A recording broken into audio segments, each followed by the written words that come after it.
reasons na okokọ da mu wo honom na so okohie okoye nkofo ohie omunipa mako du mienu 12 bia na utimu se omo asem no enhada anya asem bia nke owo ye di omutum no, and those people was very very very good to him then time ana odamu no na abrante no ma omo promise say opie na oba abonten a sa nkrofo 12 ni nyina obeyi omu nyina de omu nyina fi prison ho na ampa enra butimu se nhiraba kwadwo ekeka to so a butimu se branti onama na ne champagne ehye na moto wa mu oja ono de champagne no butimu se champagne no obogu ne bosa na aja okoko rewura ase kotuetu aya ma nipa mako du mienu ye yi omu nyina ususu se okoko rewura ase kotuetu aya rewura ase na otuetu aya unya case me du koko bebre o de tiene se unze cases bi ho no ma court cases bi ho no ma bi mu ho a na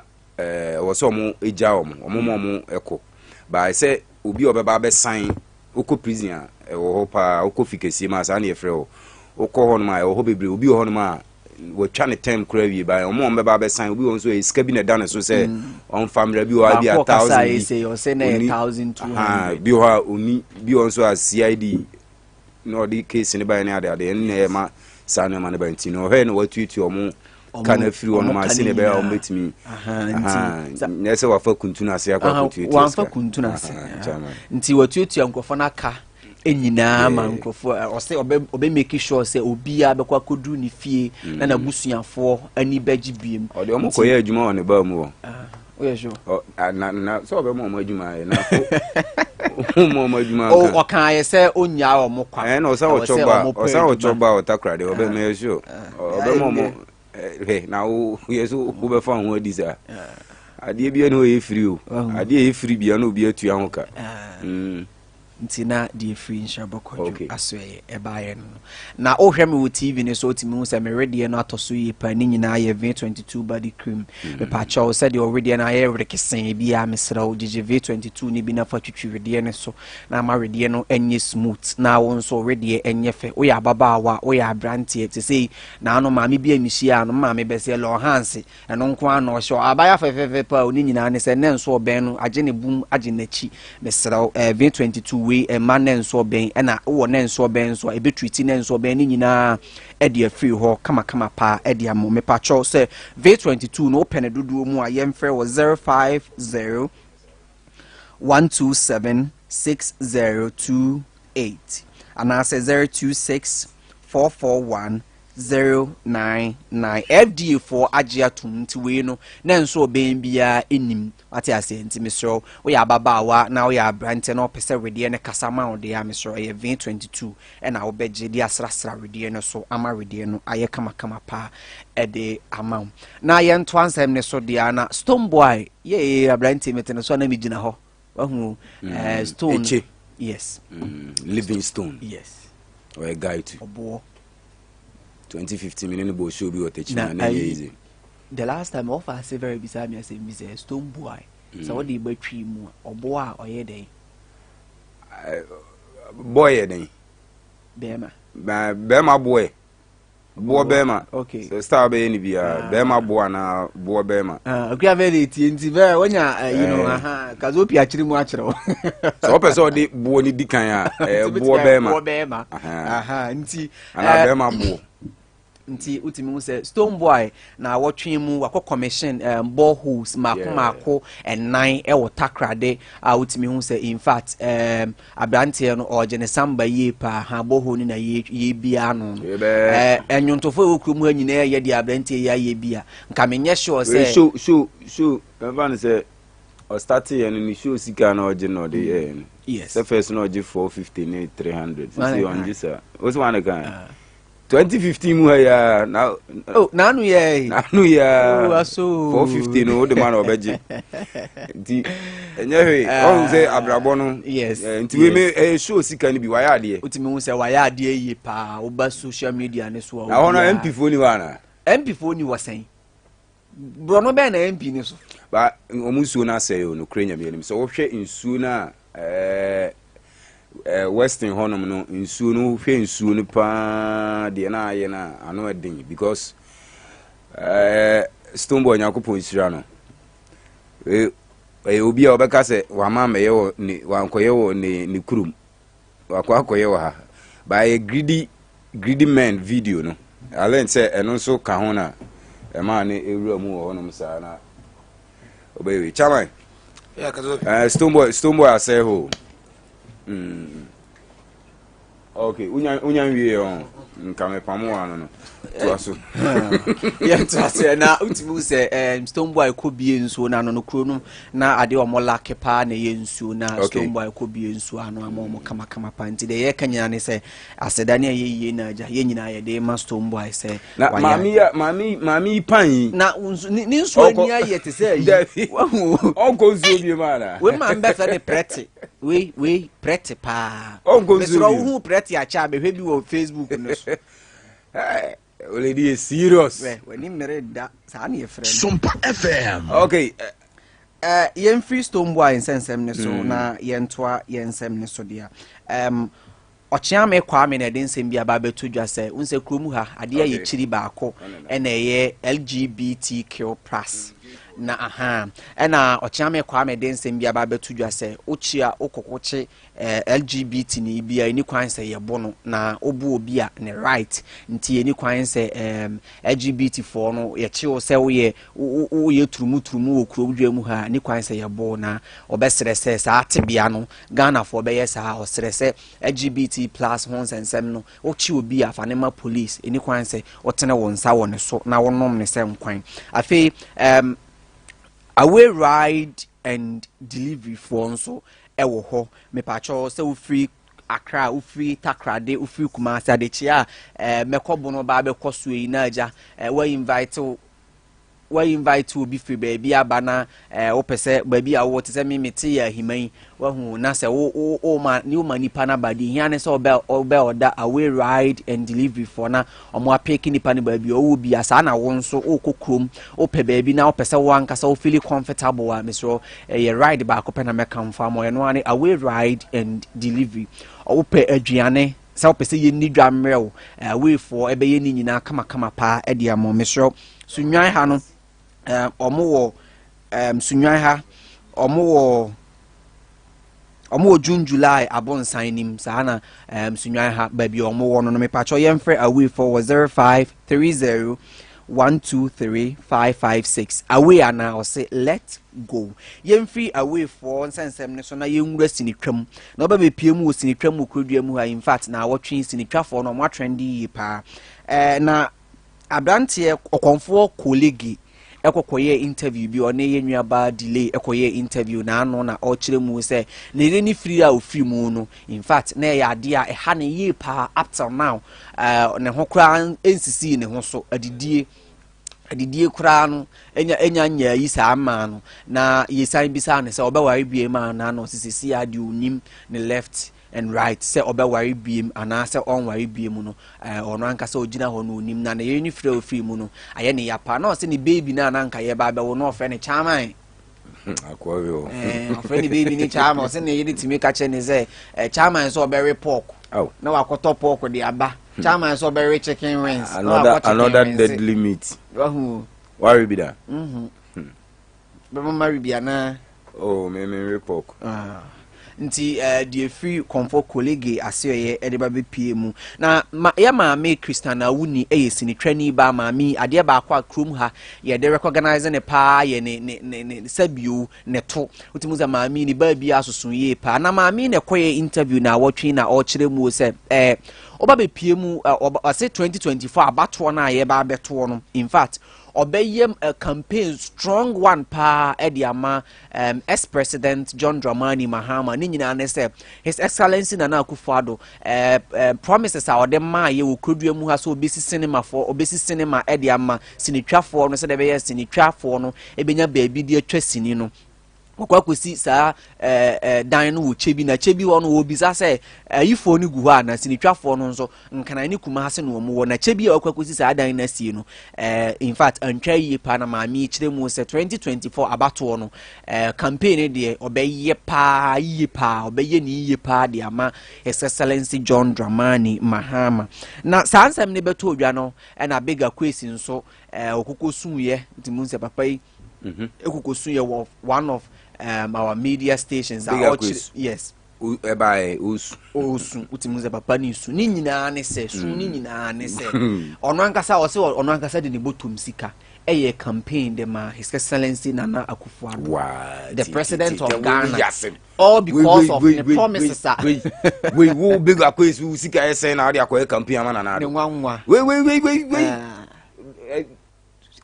na so de ne botom sika money wa musica ni di uska gareska ya na wadidi hu awu saska ni ede campaign saska ni ede campaign agrada abekan no so ma papa 8000 cedis nti okon blanti kwatena hu ajaku mansion na je so no so fa no ho adwen say wa anye sa ajaku mansion so mo abasema mankofo kra eka o start ya che na ke na wasum na se o ma se ho ama na enye live ya ajaku TV app ewo Play Store Ghana by Asheda Yamana. I know say downloads na be ba hono no. On the bedi huska because omanye app na man say be da okoko na ajako so say okita brand okita boys too omo ebo no ne movement muni ade na on to okwa ajako anyi uni tama ajako start p Lincoln Navigator uni Lincoln Navigator ajako use Lincoln Navigator nyenne nti o ska by uzo machine so I say radio adwuma ya o radio so a onam for taxi drivers dosun ba opa ma omoma nkotena fie kakra on fra onye dey o fra fans no man wo fie ho na say o man fans no we say what I say nti yes ajako waye bi na campaign ade bia de o de nwuhye ma later obedidi wo ho yes nti odidi wo ho na nka na ban aba no nka onye dey wasi dan efetu dan de efe wanya bo ajako die su de yenwura ajako nsensemi na yemfa ni nyina enwi na enche bia na ajako di na oda ni fie ye di de kire amansan na fie ne beto odwa no no fanya guest house o don fa dan nya guest house no hotel no wasi no no na ajako beda kakire akia de na obeda na no na me ka asemu yo bezi na ku o kopa apartment bi rent ya na ka de aye hotel apartment re na we 1 year time one ho me kwa ku chade light baby e kombo ho otimuze dan de ti apo na security entra sa amanfo so mina na bese kada ne nyefe Ghana de usifie efe blue and white MPP Ghana usifie efe oto bensa ho asembeba na sanse mi beto odwa na obo isiki be kan se ajaku sika odisi dai ni nyina afiri ani PP fo aso eye na ma ajaku timi si dai afiri wa nyom na teso na sanse mi beto odwa na kwodwa mu ani amanfo so mo anu disi obo isiki so na obo isiki dia ba beto dwa se wo be kasa asem ni bia sabi o nyansa ni utim na de o kan ye no ye se bia na o kan ne bone so na Ghana fo na ye apesemaka fo nkonkonsan ye de na ya twe na no asi bone na nya sa na o kan ti wo be twe na no asi bone sa ajaku no the MPP ni ba mu ye de share ye bisam ana you know no ka hausa ibi munti asia na unze ni nyina ne se okoka se kromu a utwa sini a unya sika mfiri mu emfa nsi sa adan na odi si na akrobeto se papa keep quiet na jaki apia anya sini no utwa akrobeto untwa sini lewen si school yes sini ama we na nka se opemedwam ena akrobeto be ka chere ne se so ohu management yi a one for sika sama one for sika na ho ye ne de sini ama no ye ne de ho be yo dam watete o ti 20 ma ba ya no o ti 50 ma ba ya no now the source one to me the to na do agu ho otaba tachiwan sama sha se o fa se food bibiri boiling now. Ɛna akrobato de aba beto dwa sɛ sinitwa no twa na twa ne ye na wo ye de wo sɛ nipa wo ya sika wo mpa nti de papa ne bedi beto dwa be kan ye ja ko kra elus me na nka YouTube copyright bebre ni nyina omfa sansem ne kra nkoda nkyɛn na sansem ne beto dwa no sɛ ja ko dan in fact abɛyɛ talk of the street ayaka ho asɛm for the past 3 weeks ni na amanfo so be kan sɛ dan no ne color na odi paint no enye fe na utimi hu se ene omo be ba hye ni pa na ko ye interview na o kire mu se paint or the paint dan no otoba ko bi 1700 na bi odi obi a sini fie na ma paint mi fie se me kana do me de paint de be ye bia me de paint wo se enye ofe na wani su ye mani so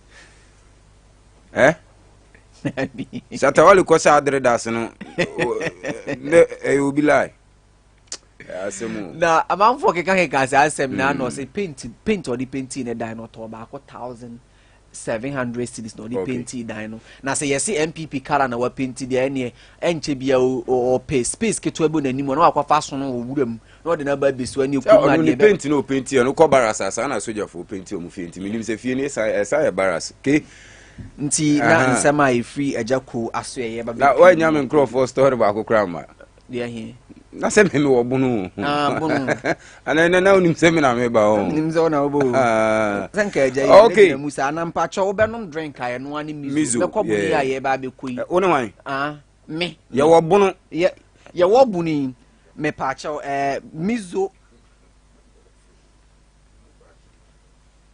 me pacho wo benom drink odua mu ha eno ani mizo food drink no nuaba bebre na yakeka de abom ena aja ye de aye eno nti wonya bi gu bo a ye boko nti misro mizo no pen dodo atu open dodo akwakugu fridge im se de konvo colleague ka se ne yere kakra bi o se ne kondo yi chicken wings ne niema isa won so yere anyim na ne kondo drinks a no ani mizo ne 5G ena obenom mepacho yemra fidue mu ha oba be pie mu wo night market alaji be fie due mu ha ya oba ode oba na ofra bonsan na ka kira baba watuntum fefe na ote kwan na no ne se ope mizo anase 5G mepacho mizo no se open dodo mu ata na se ebia wo ba bia ye de bebro na opese wo frɛ na ubetu na yenso ye de brewa eno an 0246 270 221 0246 270 sanso na yebedidi eno an S-back ho eho nyame adoma wo chena Sompa Father's Day. Yeah, Father's Day ni ekoso na ade de wo mni say Father's Day no. Unze after say ekoso no. Ye Father's Day na de wo mni say obesan o papa betimi afili healthcare wo 21st clinic for 1 year afimu what you say. Okay. Nti na de wo ho no na obetu 200 cedis. De fala fa how. Me say me hu because na be register me say for draw no. So I register na be say ma rasta no de dada nti ochina aja situtu no ntoma na aja oje ne cha no obetena sia ono se fufuo no ope hu na me nso ma je fa rice na me si hu na ma je drink ma je mizo ni bia gugu chana me no apreke sensuo na ma nom na me de akosi odidi a me didi no osh we mbe bai me ba me yama akosi o ditet me pa cho S-back e wo gudi me pa cho adwani bia wo pe bia no kopi mu wo S-back ubenya na wonso wadidi ama wonso ato ye pa chaman nsema enza kan na wotwi na ma wone sa abe wo me do be ko 3 billion pe because wo chaman nsem na person de ma no krache eni yi wo dabi hwe me chaman wunim chaman for mo bro me na me chaman no wo bye bye de besibiara mi ya na wafa ne sa e pa cho ma unsan kan mizo food drink bi na ebe bo na bibia akoyie e honom na unso wa feel good mazi atenase ye be din ko na mazi kan asem bi o se kazo pe bunu musicians no adwuma no omo ye 10% no makwa relax ene me mazi be di san komoni ni ya hwede be free on so abana or the bema artist ni se ne be ya omo 10% na betimi akona ni madru 50 ana se bibisa na yetimi a project omo I don't think I can make it without you, girl. Bonnie be na ma ya wa kame pa u ya na rami challenge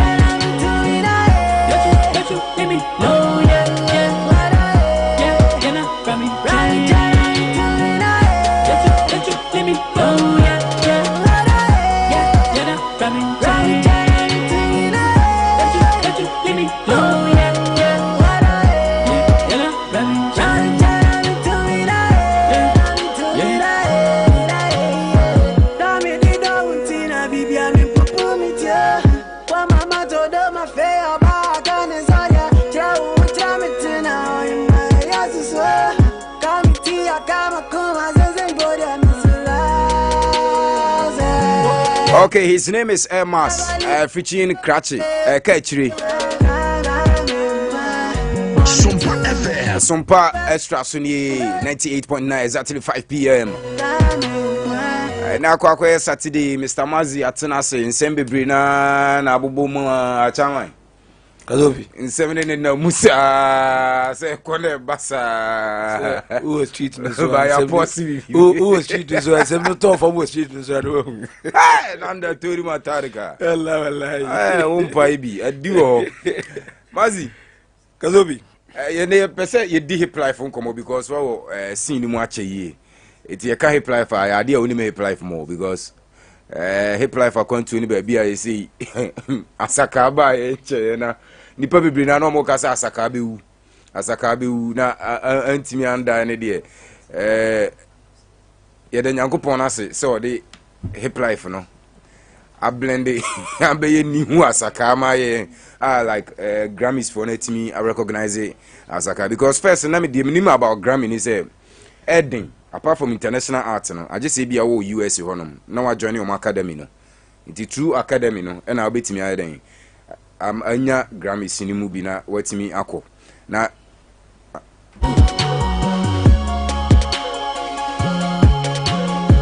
okay eti say no you high life anya recognition yawo Grammy Afrobeat Afrofusion Abranti bi osunya say ono say also ya Afrofusion a friend Amero Twist from Bam Nation. I know him. Yeah.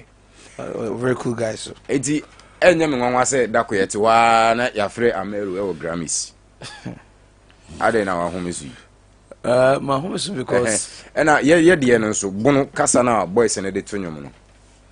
It's time say on betimi ehun say na kokoko mu ne bodwo say mo ye amonam the right direction I say o ma pause say minim say o ma pause dey so mo relax kakran so dia because you know of late on time to mo kan and any panso na wasom gidigidi pa no Nyankopon aton sa friend because of nursing ni bi negligence kakra papa tene yeah nyame fa ne crancy because papa tene nyum ni na ye bono all right nanyum bia bonde papa nyum bia ye bono kwa papa tene ye de free me no by techaman pronti no ye be ne ya promote ya fa honom Mazi Kazopi hip life anya recognition. I remember when Guru ne Obrafo about killing the game Kasebo to counter killing Ochame Kwame ne Obrafo about killing the game. I remember very well because killing the game was when now Obo Ochame Kwame at that moment no money rainy. That's 208 282 now because I remember 209 the person who won the artist of the year was Ochame Kwame. Omo na rainy. And Omo no rainy was telling us hip life ni EU. But Oboa Omo no rainy that time no. I say killing the game hip life ni EU. And now Obrafo and all ye come back into the game. Once upon a time, no idolize it. A friend is a regional stone. I say a wee. And the music near dynamic. 1 pence a cry and 1 money. The truth is, with the exception of Oboa, if you want to focus on political side, yeah. Or Chame coming from that. Who's a 208 more now? Boss, I born you be. Vote for me, make a chop. Me president, the truth of the matter, I say, yeah. Hip life new we. No, hip life not transition. Okay. Unfortunately, it's either we are not tracking it, or we are not naming it. Okay. A hip life, is that? And one about Afro now. GH drill na kana ne. Anya recognition or Grammy no. Hip life, yeah. What was hip life? Richard Stone registered the name hip life in 1992. No. Yeah. The Okache no say na your high life. Straight. And no free the state ever out. What is more rap more, especially the black folks are more. Yeah. In this idea or not a rap nibi, but unfortunately he cannot sing like the high life artist for them. Yeah. In this idea or no be rappy. no afa obi o sing e dey ato saa nwom no so as a point I agree na nim ko baby no almost okay even with the high life na nkasa no you be introduce mo a omoraga e dey be chim nti you remember say oforan ponsa KK for su coffee tea coffee be mo time no na the like of Samini Codex nana yes screw mo so the belly mo omo na nye features mo because we wanted to have that vibe of rap nigga crowd and then sana raga no the MS level no but not any hip life song obinya bia no most the beji din bia no binya high life artist also so that was the blend true you graduated to that level now enema Castro bejina mu mo no you get it Castro time, not just Castro a lot of artists ebe here popular because of that future na because the upper high life nko ebe enjoy the upper hip hop because of at that time na you bought more hip hop we read the super and then there hip life ne you afro ya pomo mo free this no gone with the days it wasn't like that now we are hip life now we are there obenya that feel no from that high life kakra o obenya that raga kakra o so I think say with this you only twin Jenna Ewukrumua in fact the country heritage high life as the oldest Jenna in Ghana here 2 hip life as the second oldest Jenna in Ghana here in fact almost every other Jenna can be adapted obo dance wa ninchi Jamaica obo Afrobeat in there and they recognize Nigeria with Afrobeat in Afro so okay you can discuss the genesis from here but unfortunately maybe a star here known for in Nigeria and you other genres aka almost na a foreign genres but the baako na dia pa a high life and then hip life high life among body you kromo high life no crap to date Nigeria for no use high life say flavor mo so singing high life more than say Ghanaian yeah cry use high life ni na bulldog so can say me say one here high life no cry Grammys for na any recognition one here Nigeria for na any deep as say yeah na yeah Samrani say yeah fully say Nigeria more the same problem as Ghanaians. Sometimes when we sit on the different fence we think say their own is better. I've heard a lot of lies like their government support their creative artists, which is zero. It's not true. I have friends in Nigeria but mame support no one day me room kakra because of support na wo kan no mra na o ma hye ewo o mo honom no about the local content no nti what stadia and support no so the o support government na support kakra because the face of Nigerian movies crisis here far different from way back no and omo bo 90% Nigerian content in Nigeria me patch up with that comment just last 3 months there was a survey okay iTunes top 20 Spotify top 20 Audiomack no not Audiomack Boomplay top 20 ebia na the only artist I know who read that top 20 of Ghana Blacko na ni na kan Nigeria for you get it yeah ikromu hey only a streaming platform any radio show no limitation on the see now so uko ni kromu how do you then trend more than him who kromu drop any dey chain or there and one thing about streaming in so dey be among say streaming no mostly no un say omo premiums any other by artists no kwa or the nyum na to obetimi akọ no akra obekọ office no say Spotify be office akra obetimi akọ no the nyum na momo but on concord that premium ne so and all those things you pay. Oh, I don't think the premium service is that hard. Yeah, like and you hard. Most Ghanaian artists. Most Ghanaian artists somewhere. You by sharing no team no. I be here man for I share nyoma no. Ejuma na nkasa mo na akoye say senior obeton waduane no. And now Kazopi ni dede ni na say dede. Say na we can say aduane we aduane na there. Ne ton efu. Yo watch be your joint. Any is better na say taiko. Okay.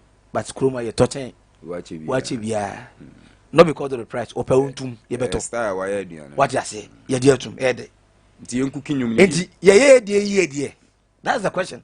oh see comparatively so the Nigerian music sound to a now the dey to a then na we choose in tempa say a fan depending sound engineers and because minim Ghanaian sound engineers be blow master Nigeria for adwuma mom no problem but I can tell you say the number of Nigerian sound engineers ah omo ye adwuma mo no e do so say dey omo ye dey do omo ye adwuma and one two production wise yeah that's the difference. Opia steady Adiri from Joe Boy Rema Fireboy Omali Ruga sa young guys I star Amari Amari credit say ya kola o say me bo Nigeria for steady their music. How will you see say nyum na 2 minutes 47 seconds and 57 seconds what we sound here o man nyum na very short now we focus on hook okay or focus on chorus the obi abetima to be no anti the first verse or second verse no one to be grana no problem because on to nche no was back to the hook no matter get back to the chorus it will be able to be but Ghana ni bet recording you 6 minutes in name you 3 minutes 45 seconds 3 minutes 50 minutes 50 seconds oh sound you ten no that can you it's a no abranti everybody record this studio school fees on ebe record nyom intro no kwa 15 minutes nyom ne record ne down intro no na 15 minutes na busuafo ni na din wo mu ko na o se boot na o ye nyom na o ye oye nyom na mbisa school fees na school fees o record nyom no so nyom no kwa 25 minutes na see what no ya o ko ba che na busuafo ni ana se de boy no free trouble I'm saying que drop now we have 25 minutes. We a guy to record. I'm going for now. Say don't go Guinness Book of Records. No, Gadofi. The truth is, yeah. Hi, the industry no. What? Imwatite. Gone with this now. Okrakumante. Logic. It's a logic more. No more producers. And then there was sound engineers. Yeah. Appear to see Hamamu. And some of obenya songwriters. Yeah. And obenya obi o singer plus a songwriter.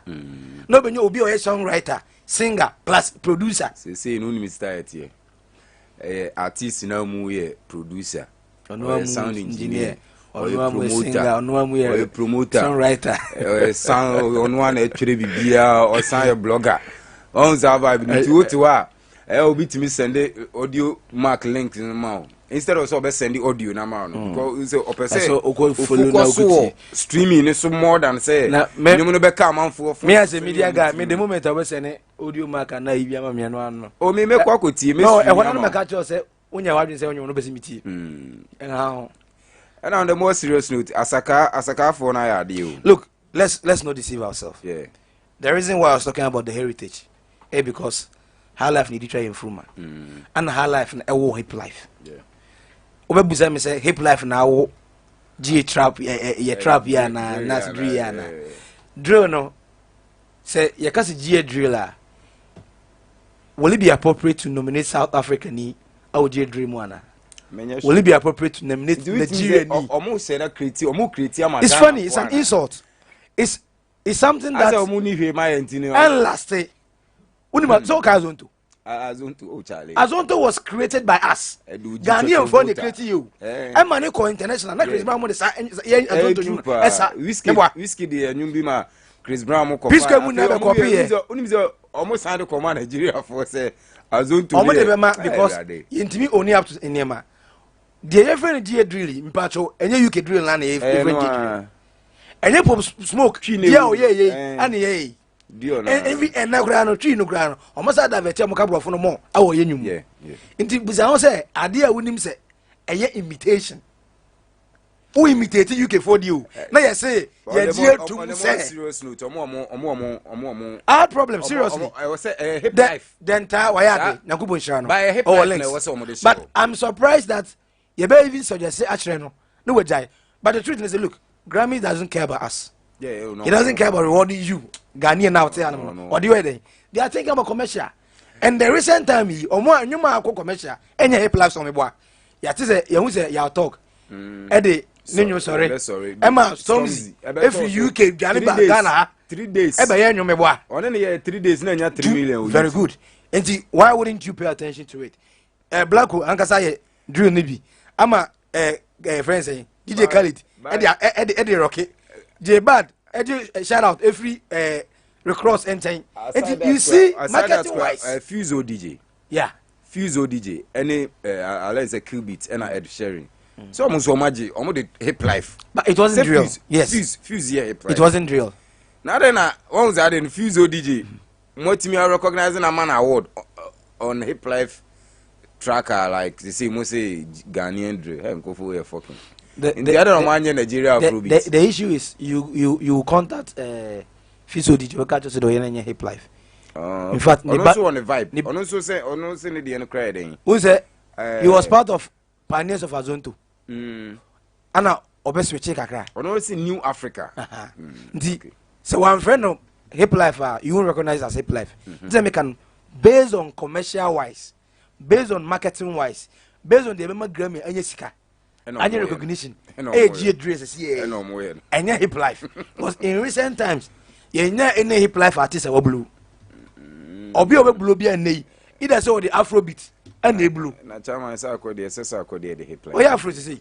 Sa ko de na mu interview so ko do abrochi busa na say Africa agenda be want manka. Sa ko de o. Chata wale nanu ya okwa abrochi na sa GOG album na e mada no. Okwa abrochi o so oba yen na busa question say. O sinti Ghana gender be na ye. E be debate o UTV. Sa ta na Macbrown wo no. E ma ono ani manager that time budokas no nwe su the center team surprising the power nti wuti say ya encro for na eku omukọ ho a ni ebuso omo a they will tell them they don't know what they are doing nti say akodi as a rapper no say okay say mo say ya afrobeat dey na ya afrobeat but onim pefe say oba no tie match dey no tie kodwa ntwini da dilumba obe the hip life ya in this life ya hip life no kura nto say chirima ma me hwe ne track we onu o I want hip high life. Oh, Chroma several times. No, so what they said it on platform say, "Oh, ninja na ye Chroma." Wow. Inti mnofuni ni ma yebebre. Nancy Stoneboy was asked the same question. Apart from Afrobeat and Afropop, no, there na most in Africa. Do you know? Stoneboy failed to mention high life and hip life. Wow. But also, high life. Yes, but reason for them to know. Say so below high life. Hey. But because they are infused with Afro, you know, and then come now, what did the last 4 high life artists of the year? What do you want to know? I say, oh yeah, Afro high life. This is also the Afro about. Yeah, Afro high life. But I saw started high life music. And I make a show no effusive for account. Do you want to say, and no colana mabano, and Rancho Mabano, Mabano, Obieti Afro. Yeah, I make us American so Afro fishing. And he said, if one for Afro ram become on your monope, and then you. Ghana follow waves. Oh, yeah, trendy people. It is over me a driller. Kazopi. Ebe wu next 2 years. Asakaba yengui. Asaka ku onangasa no. Ku onangasa agu. The idea asakaba na na ye America no agu. Oh yes. Ana o ti America bio. We so be boku America san bio. We want so be su America as that a word no want so be say you bio. Atwam. Asaka omutema tete. Ana fo bi atono nyonko. We are 20 years. Drew Nankasa no. Ya talk now be your face no. The career ended. Omukobo show onim de ede o. Uze boys in Kobo show recently me omu show bi omo about Techima omo concurrence na. Omo kwa J Bad nko on charge. And say 30,000 or so. Eti J Bad charge 30 no. Na boys no so e be 30. It is all person J Bad kan ho a. This e be 60. Omo pe J Bad boys no be there ebe baba omo ba zo a J Bad nyum half ana meto omo ba J Bad nyum ti wa for J Bad kra yuki ti wa for J Bad kra na yuki ana me omo performance bi say I say sa because so be adidi no it's funny the entire fun is it's not sustainable. I remember almost starting hip life hip life the B o hip life still the B and hip life still enwi yeah, na yantia say the dynamics in music. High life. No contemporary high life. Yeah. Ibenya boga high life. And then yanka sata na high life you. It was yeah accept it say high life na high life ni music grows just like human being there na mpenifo na na omodi 60 ni 70 paying music no and this and some those days vintage sounds would be what I say those kind of sound they listen then and enyepe into me am a young guy no I love more Afro those days na 6 strings no what I say koso and who's a high life no sa amponsa no rhythm na ope ewom mama high life but we no we are if we are smart artists the first thing you need to think is say okay me corner sa will I gain the same audience no you are not you are going to get the older audience older audience no how often do they have shows benefo pa no that is why once in 3 months once in 6 months once in a year because most of them so omo ye adwuma na mo se wo bi o metima twa 205 Ghana mo ni burden of school fees bi twa 205 na nyam na no sa nkofo kro no me kwa ni say ebia quarter 4 months time ni company some quarter meeting bi anase event bi na obehu no anase obehu na annual anase ne ba wedding bi in a year obenya no do say but young guys no ye pa this year nyesika every Friday be a party time and you want to match programs every Friday Saturday obenya young guys o meko de bia you get it we have that time that luxury is with us we have to be happy we have to enjoy ourselves our understanding of the world and say have fun you do 40 now almost life begins no ntino momeni yani no crowd o mote so ache o so who this adwin show team say life begin at 40 hey why yira the kind of figurative the reason almost life begin at 40 no ope as a young guy work Ghana still at 30 now 40 years now visa ready akoye den wa brochi debi enemy can say at you 30s akroma so dodo na nya adwuma etwom kayi true nti so obehu ni degree ni so mfa so obehu ni certificate so mfa so after 7-8 years adwuma we adwuma but who here connection ase na be adwuma nti connection no this say we la sulila masa yes boss sa se na obezi that connection no nti after ubedi 40 no benya abrantie bi pa me fairness na wa bo 81 pa na all the shegala honom na ogala na ya mo so ma grant scholarship this nyame babu wa my internet so unya internet no fame ni kakra bi a ye be mo scholarship see it view kazobi high life hip life we hip life so your life nyini na hip life na nyini and the afro no kakra be ka ho maybe we can spell out to the white bit my catch from plain say that's one thing I was say omoma ye ma omuhu ya ma oma ohu sa de na Regia started kan ho asempa yi baby as on so on fan tag yo mo they who say the power that be was the entire kofa Grammy CEO ba Kroma and on your most musicians in the I believe he had a conversation with all our top musicians and I would say no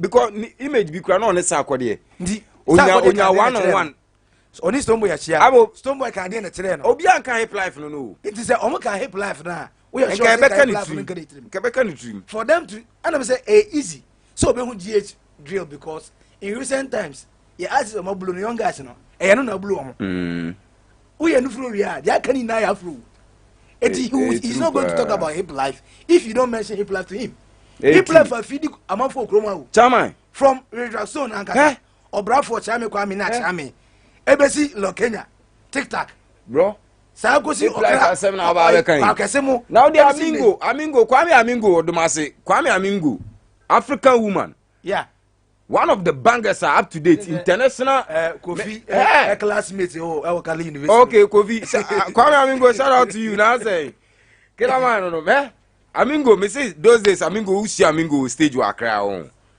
umpa bi e na kwa we tachima ukọ tachima so a owuo shake me na menka daddy shake me owuo na bone shaker jasaka okofo date ja hip life pa but as a yensu ke me so many senior man for no problem I don't know no more problem because be has here your some powerful musicians who has here I don't know say omada o say minim bi omo ye de as omo yi omani bi na no ya Maradona ebe so adwuma nim no techima ne afi omo kire say wa wi anyom wa yesi non fa kwa omo opportunity no Who's our vibe?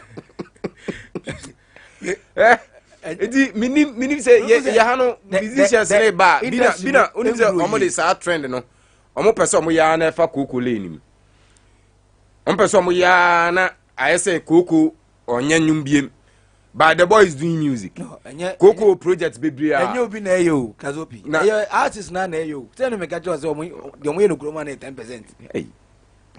Ma say koko several times koko in the project actually me more than best yeah. I tell me several times. Koko the project. Koko I catch them several times and not is. And I never say no pass it through by. It never happened. Him they are holding it down. What I say? And I don't know. Obi na stop Koko. Now mpacho region her. How many artists and is general region her? Ebo nyumo region her. Ebo nyumo 80. Koko ye one. Inti aden na obi ebet all region her. Koko and I say Imrana and so. Aden na obi a three region her na nyumo blow ye. Bet I stop Koko from doing music. Hey, one of the powerful artists in the region. The best events for no. Event for near. Saying. Now we event among for boys in Kazopi dress as you want to be addressed, right? Okay. And also, yeah, friend, as our event I say. Now a artist in nobody in command automatically there's friendship. Me if you go is here, I will not go. Say, Nenga say, o manager been an immediate command 20,000. Me no bin come with me 5,000. What I say? Now 5,000 no. Would you Coco? The investment you need to do to maintain that name Coco, sell in the mouth of people. The investment you need to do to maintain your image in the head of people. Yeah. About 5,000. Because I use why a month piano you need a big interview on one of the big media houses. True. You need to make sure so graphics like a and I'm crying so charming. It's expensive. We understand. But Coco is our level now. What about you? That's why we are Coco drew. Oh, yeah. Coco more than 3 or 4 songs. There have been several times I'm Kaswa, neighbor Coco no more. Kaswa. I don't go to you crab a boy Coco some more. A man and auntie the whole gun. I met him, like I said, baby. No, it was I was starting a Coco and surviving. Coco, yes, that's to Coco. Now, maybe Coco now, one Coco. The Coco in this, and Uncle Yanko Blue. The Coco, maybe a tremor needs national. And the Coco here no Ubin Coco view. The young guys are mobile a woman from 2000 and 2000 204 205 from 2010 say and 2023 only 18 years. Yeah. Do they know Coco?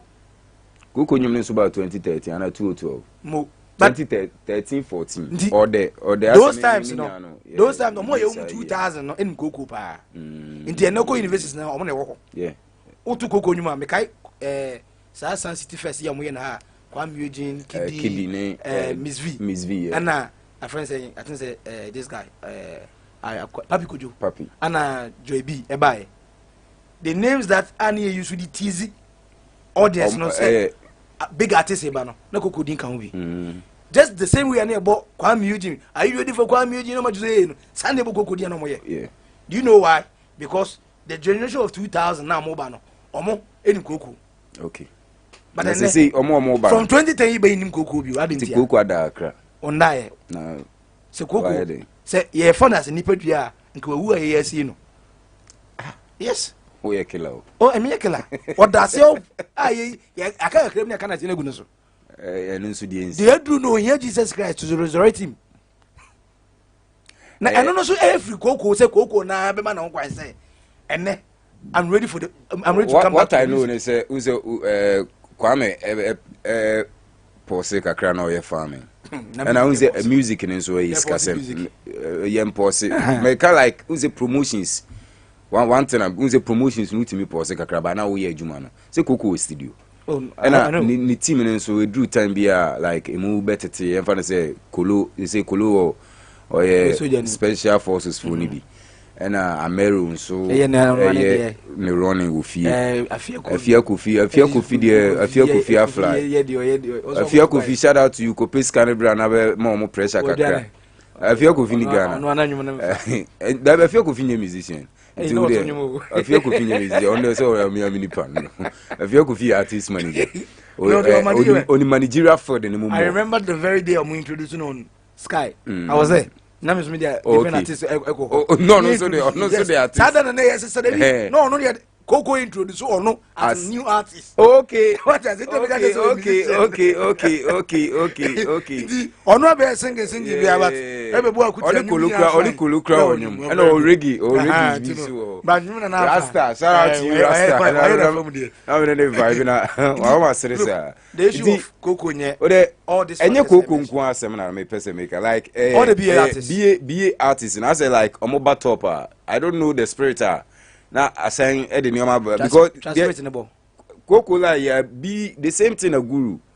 Efesi who say guru release album back na nyum 22 na was Lion of Judah Lion nkwire one album and Judah nso ye one album ba nyuma e hit was so etimi efa system ni mu na 3 and create no kamenye je on sa akode nyum back bi baggage na other track bi on ba minim ye peja na say chama ye tie na jo ne ya relax guru I live in the mark guru is aspect Abrante bi no osunya say LC.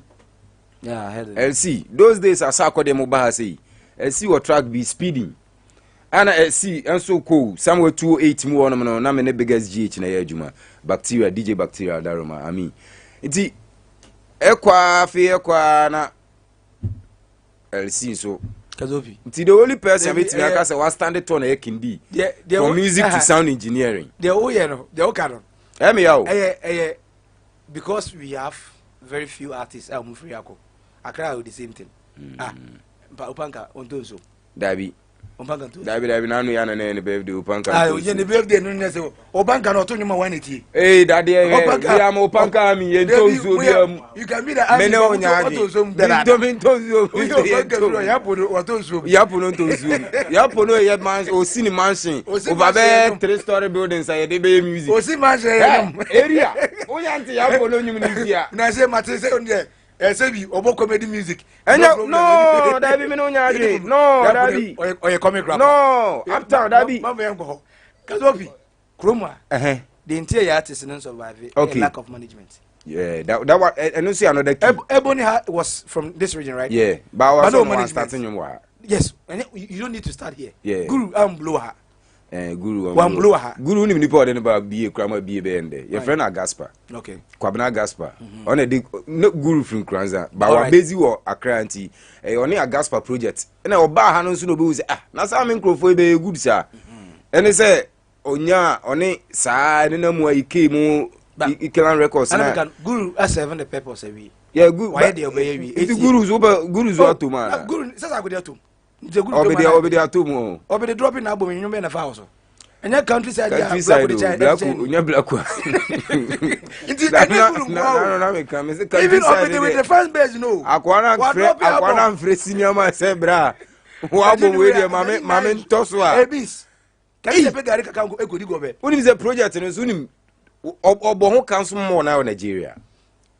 Yes. Sound engineers are oye ho adwuma nti na me hwe obedi wo 3 music na o ka se mi say ye sound no ye mano 4.0 sound na me ra ho me say wo posigi ye man 4.0 no ewe ba kokra hit ayi 2.0 na ma wa hit Jackie na sia he song say ukruma forever cross beat in the boy yeah ono so cross on the ball cross in the ball naja number 1 say on the ball number 1 no enye kruma ya no cross ukruma patch forever na ezu ni nipa ebre nim say nipa ebre nim say oye that be like oye Ghana ni no sign free be here enti ye musicians me bisa me say your sound engineers pa will be here unze obo cross boy we Falcon Kindi Tipsy on the ball me ba betian ma Guru no boy bi o teach my friend Mad Figures yo Ike yo guy yo open kwasi say oye boys ne nyompa they friend nye de kra den so say they are not that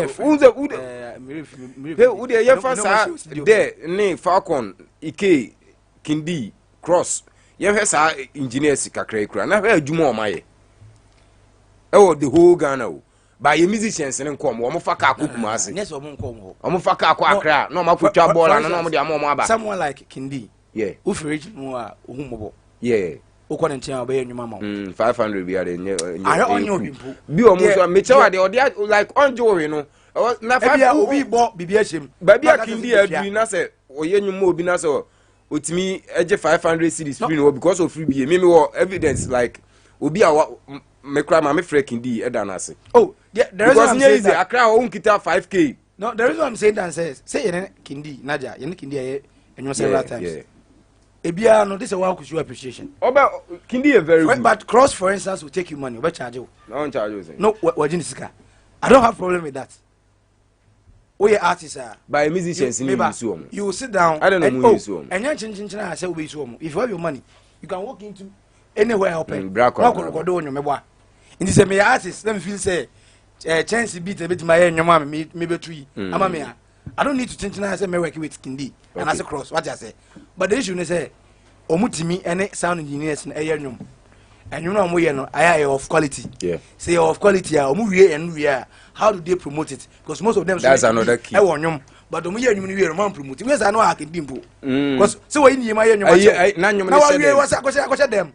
Na anu sa no promotion you be promote kakra mo be hu ne din ama ono aba no age ne kakra no last time na ni koko di komana koko kasa asem na wokan koko u feature omo koko ni boys ni bebre aye nyuma boys no video no promotion na nyum no one ne nanfo na eti na koko dem go promote dey koko promote onasis madam for be onasis oye nyuma chitu onasis ye nyuma e wo fie ndi one ne wife ne man na eti what do you expect o be me na me go tie wo dem o dey be amfa ndi me dey say ye ready hanum no it is not working because enye say nya support o ye nya hu aduma na ye and asem mo asem manager asem and management ayi we your friend is saying and we team we even media no so for media for no was our vibe no obo say radio we musicians we na ebia musicians 3 we na o focus o so obekọ station we ebia o manage artists binti no ono na ni focus here den e won so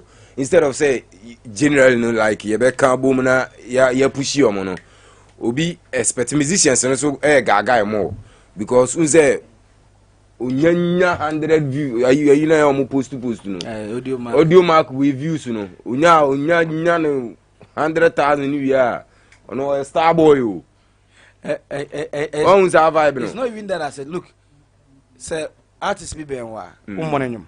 Oh, me apart from say me mebo good me kwade me hia anyum no nti me ko studio enti fa ne say de unim no be da bonanyum mebo because me nimo unim no nti nanyum be da bo na ne ki ube na bo de be da DJ na say me duration dem me 30 minutes yeah I have a duty to make sure say obebo nyum be me audience no good content me audience no so anyum mo pepa terminator Blacko could traveler Sako there in Blacko countryside. Of course. Some most of them now another DJ or different station competition I need to make sure I'll keep my audience. Yeah. When you now buy first of all production and yet two demo meba. What's singing demo? And I once I remember grand farm demo. What's me I mean compare where Sako there?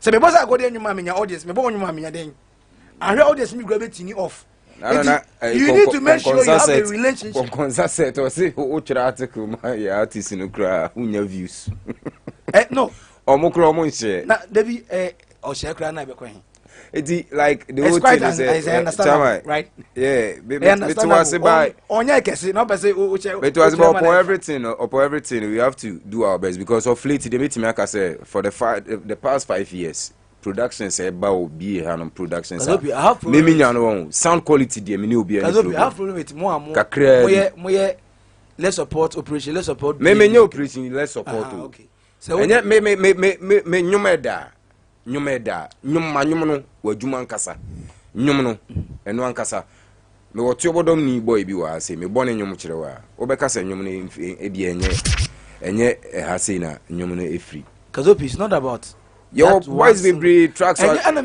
trapodins boy bi yeah audience now say ai omunim omo do they know them me di bi awrere omo e bi mo bi wate da bo omunim look if you go to streaming platforms, the number of Nigerian artists will be the pa. But on to kada. True. You don't get their song on radio, right? But you get it to stream.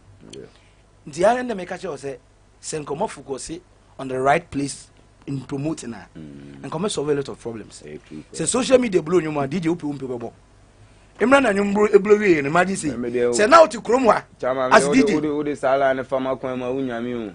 Oh, Ebia wo ask Kazopi. What's above the Umpo there? What's Kazopi? Me person me okay to me no. I understand you. Me Felicia me bibi ayden. A pop up. Now I am once I there nti mostly I mean follow social media trends on music. Nti me account on TikTok. Kazopi. Me ba. Say me data no chairman it me to 99% of DJs who play the song that's popping. Okay. You and I are aware. That's the artist. You can decide to create a segment where our officer whatever big up an unknown artist. But it will remain unknown. Mlo, radio mlo artist no. This is social media no course. Family blow and fan. Yes, social media. Imran na can as blow and fan social media. Yeah. Imagine say Coco by the social media area. Na ka duo no go trend no. True. And sa hype no nya no kan e bi na de onya you. Coco de no so na hu. What imagine sa wave now the buy no. Na me nsia na dakra o. Madam teacher ni bi na de na nyom ma me. Me wona Igwe Louis for the track no ma na osikazo. Coco o sunyan na say sa tie na me ke me bonyo no me phone so sa me connect mouse headset we feel order nessa afina krantie bi ni wura me di techiba is me drop me born back to back sa ma me manager crab bi say my koji boy ni scan na am say manager me nim no di na me kan say ba Coco be bubo show so hono ma fine Coco wan ye jiri kwame miska show too was it o make waves yeah oje ye o boy oh yeah you want make waves won yem mo na ya fe why you say o person o big up oni boys be street no so oni momo hu mo person o keep na me mo crab be was and make say bebre be wo ho ye be bo bebre na so turn off the audience in audience ke bebre na nya me nyum bi wa no ma me o ye da mi ntimi mo what you say and even the ayempo no can promise or drop a 5-star album do do say ne blow so nyum 2 penny blow so me boy yeah dia can na obi an no oni o male no na and edi one there no asan dia can obi an TV can promise asem na can you say go there drop a whole album countryside nkwa na jumping na ne abo me say me ne seke etikam ana no nipa mi no kan ho ana me dem phone ebo nti me ko bo sa go the countryside album no so me boy oh they be skippy says I dey about the countryside I'm so been bombing pa ya uniform what you say name na so sa nyum na blow no blow ye Ghana 48 songs now you sure so mo na ebo mu hu dia de because ultimately any opportunity no echo interview on a larger platform na so ka say unim nyuma o Ghana ye say ye high life ye hip life ye gospel music na o ka say ya afro high life ayi sa go there okay no affirm me that the last 2 albums ni na ya afro the one what you say the way afro on hip life ma wodi atum ndi enti na regional so ngwana ne bubefu sasa go den kasa yeah Reggie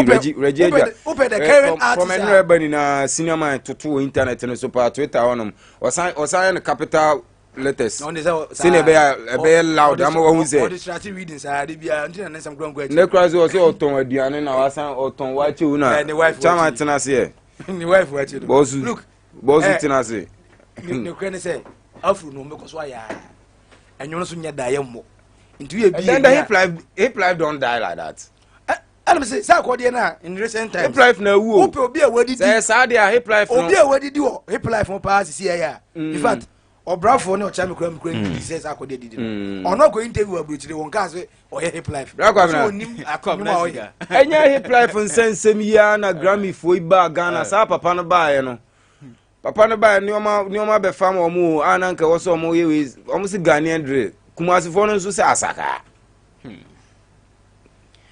asem we meka bi ma mentwa na mazika me hodi minim se ho hia o se hodi o se mrempen force ye ninka so ene dey true that's right na obe wo sra ba fa she otim se china be wo from true bebi ama me sua de kese pa ya bro King Promise one ye papa ba ko bi ye anwum obe ka anwum na ma me kodwantwi one kodwantwi ye anwum brano ɛna ma me kai bibi sɛ duru baabi a wo hia akoda na wotimo ashutu akosoro bi cause na bia wo gina wona so ɛna ne yɛfrɛ sa akode ɔyɛ hwan ebia mra bi atwa wo amu boys no one for boys na anyehwe bebre bi ba you need them again nti sa akode de no kura nyame ne me party no so no so on peke ozo akode pa me party no na ade bi on mo me na msunya hada yes Satama na Angel Town. And I make as a Angelo Catholic Gazi. As a man and I say that. Beninam ha Satama na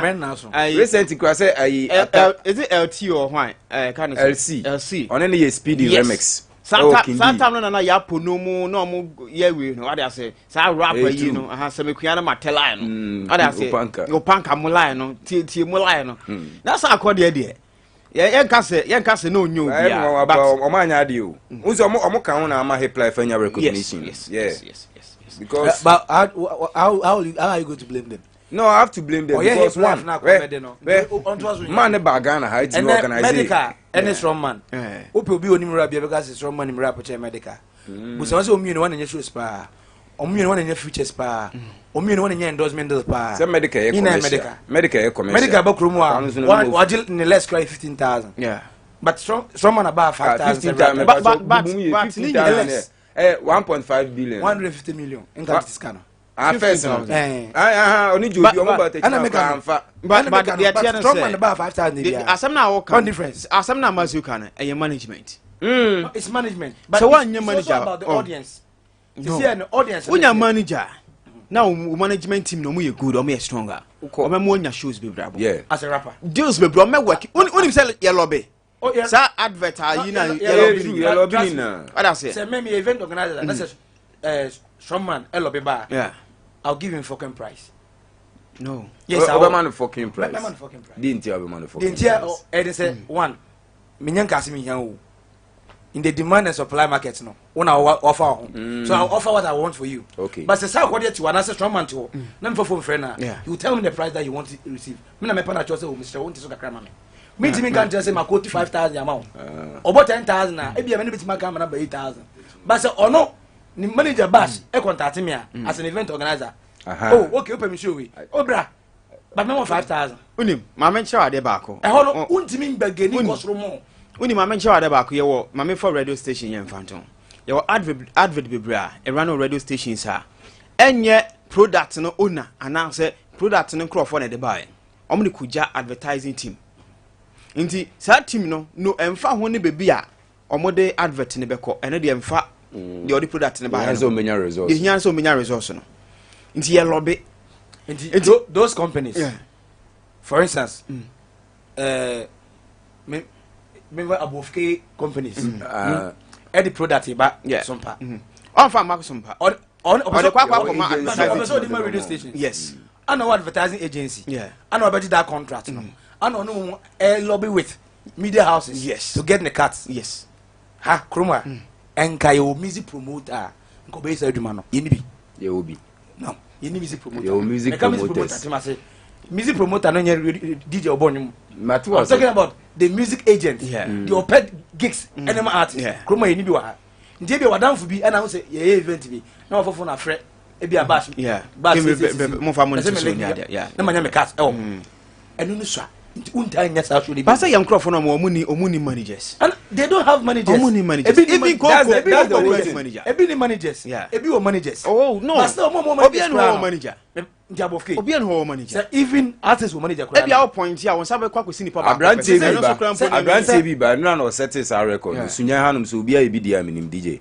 your friend Y boy enu na homa china Y boy e drop in the tracks my story anwumre me ne Y boy e wo show ni so na me check audio mark na nwumre nya 8.24k enya 24 hours wow my story Gumba boy my story wow and I'm busy say ni management team no way like send home here ono class onya hu ye you see and on farmer distributor bia say on upload nwum no content na ewo mu no because e about life story yes and why no to say omo yi no afro na ya afro eti me kwa na I was shocked because Chama na you DJ na nyo 12 hours na 8,000. And you na upload you. I say on one upload the boys ni bi na upload you. Yeah.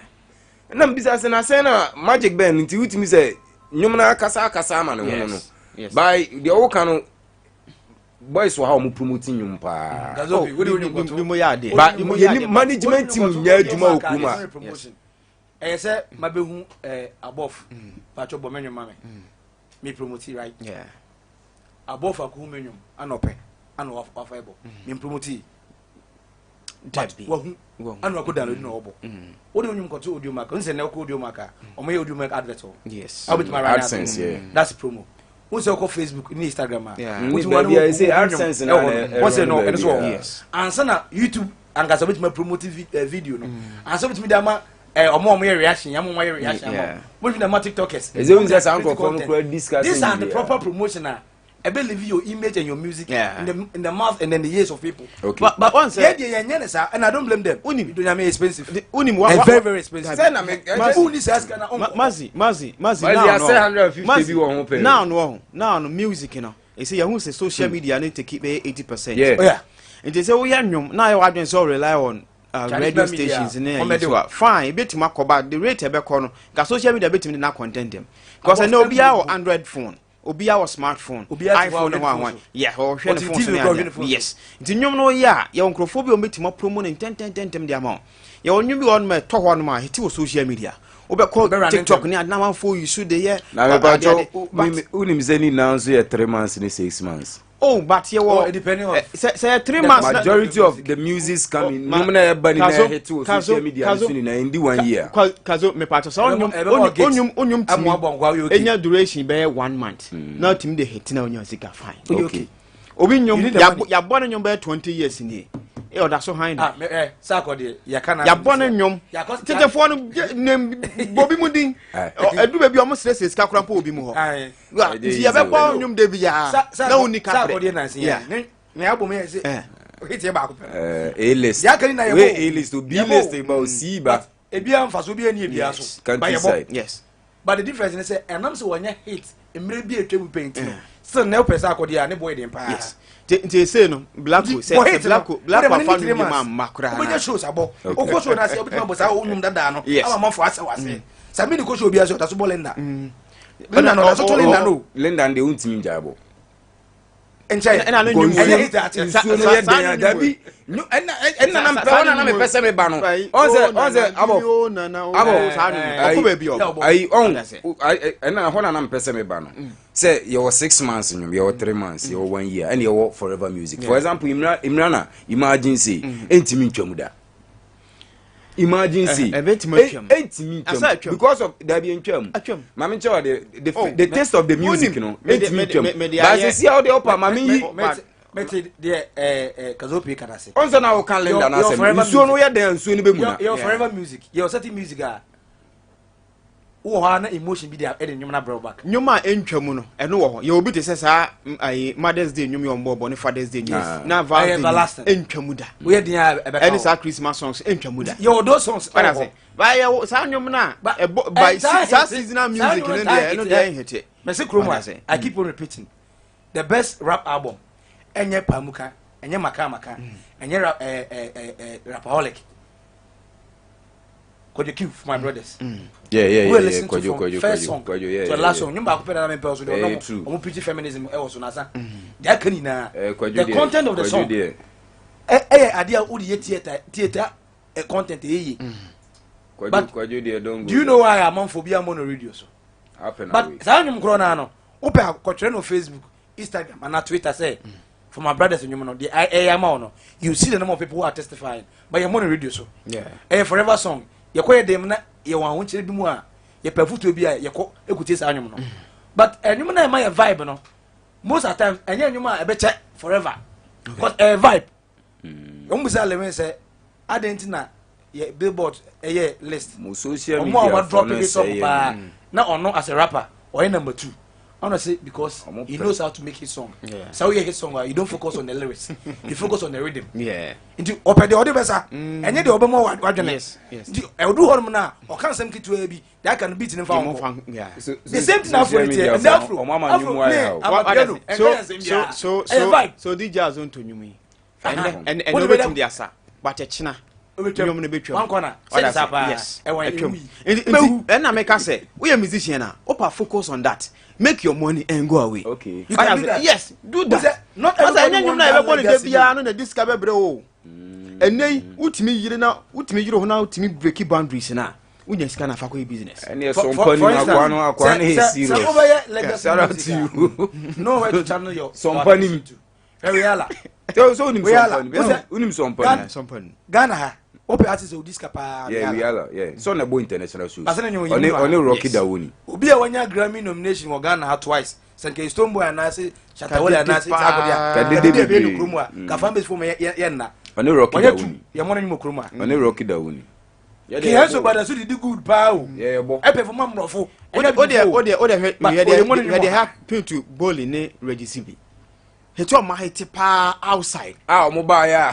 Mo ba ha ye Omba yinu kwa musician so ye hu say. Omo gwazi o ma break you. Baby o ma break you say omo ba Ghana no. Omo ntem ase o ma tete omo ntem. Ama learn say Regia drop here ama Boli so a drop different singers. So mama aje for bomo. There you dey 4 minutes. Mama we she me baby. Oh, okay. Yeah, me ba Joshua. Yeah. Na one pa na one chair. Oh yes. Me ba happy birthday to Joshua. And today happens to be his birthday. Only one name for him. Na me wish him. Joshua na wa wada. Yes. Be friend bra Joe. Well, a handsome guy pa na wada. So happy birthday to you, Joshua. And only me papa. Me pa jo onyin me se wo ana. That family metos what? Family metos we dey man. Na yinzu o dey family metos. O me entafo. Family metos. Franklina, Anna Franklina. We Franklina. Any Francisco o me entafo. Ene your mawoda. So me wish you more happy birthday. Happy birthday. Me wish you more happy birthday. Omo Ghana here. Omo Kroma February. Itafo mi no. Omo sunya krom dwe wa. Sa question people say omo sunya krom. Omo Ghana. Okay, 0543989989 0543989989 Samsung 0247989989. Utimi boma ebe fa. One man so Luciano boa. Na yeah, sorry so ano. Chama una ase mo wiala no. Just that me boa copyright for behind here. Na nyumni ni o. Obo okay. Ene mazi ebetena ase sansona. Bra kuju Abofkay DJ. So ebaye. So the question still stays on. Is Hip Life dead or Hip Life Day alive? Me, I see say Hip Life Day. Where the jump, you see that thing. Now social media for it, so mo ya mama for you mo ya hadodo because you know baneda and cheda was in chanyo.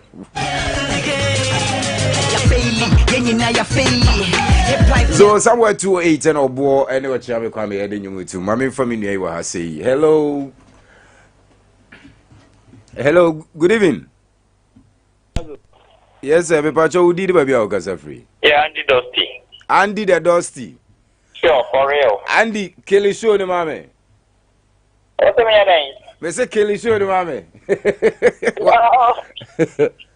Why do you have more panelists in also about DJ Abofkay. You happy Father's Day in advance. More of him. Yeah, and to my dad as well. Okay. Young Cutter Mechanic says, Namu Bodi Vignette LC, a little C. Boy. Yes, yeah, Brekum, speeding. Yeah. Me that's senior. No, you're very good. Oh, Charlie, Lucy. Hip Life with the engineering because Afrobeat. Won't already buy no. No matter the definition for Hip Life. Yeah. Also, any saying music. That's your highlight will never rap woman and they Hip Life. Then was one.